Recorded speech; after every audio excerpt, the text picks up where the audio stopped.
Hello YouTube, in this video I show you how I created acoustic baffle boxes which I fit to the walls and the ceiling to improve the acoustics in the drum room.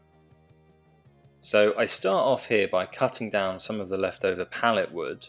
I'm cutting it to 75mm depth, which is the thickness of the rockwool sound insulation slabs that I was using in the walls.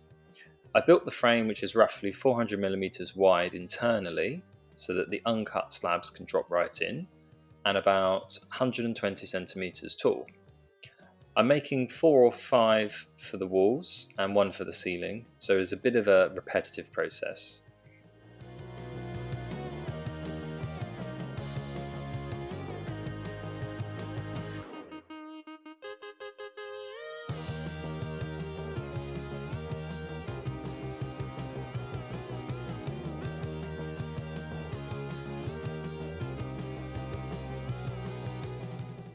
So why are we actually doing this? What's the point? When you think about sound reflecting off the walls, creating an echo in the room, the idea behind the baffle box is that the sound travels through it, absorbing some of the sound, and it comes out the other side. But crucially, it hits the wall and then it bounces back again through the panel and more sound is absorbed. This is a much better effect than if the panels were flush against the wall, as the sound then kind of continues to echo back out and doesn't kind of get reabsorbed. Hope that kind of makes sense.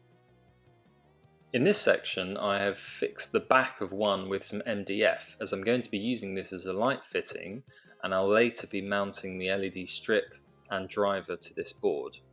I'm also making some very simple wooden brackets here that I can slide the light fitting on and off the wall with whilst having a concealed fitting.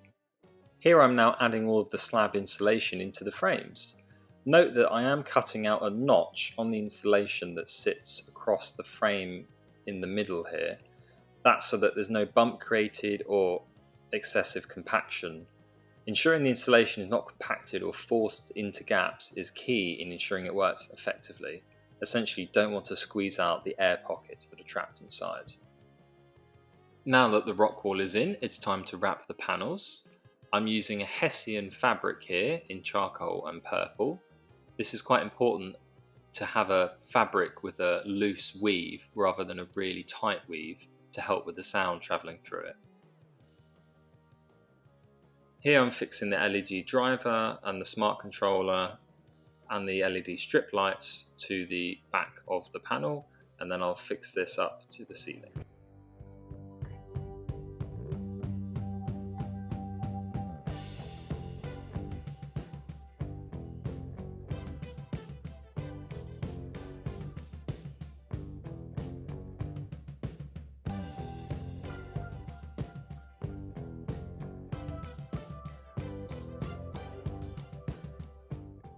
In this panel, you notice I've left a gap on the top.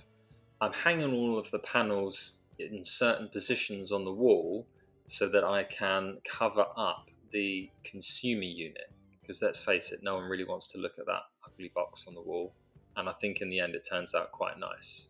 Let's see if you can spot where it is in the pictures later.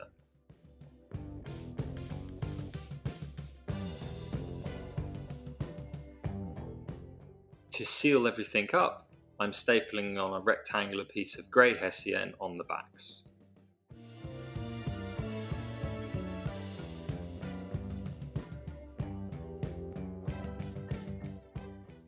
Now the final step, I'm adding some picture hangers to the top and some small cubes of wood to the bottom which I painted black so that I can keep the panel away from the wall. That's really important, as I explained earlier on. Here I'm now adding some battens so I can fix the LED strips to point directly out the sides of the unit for maximum brightness.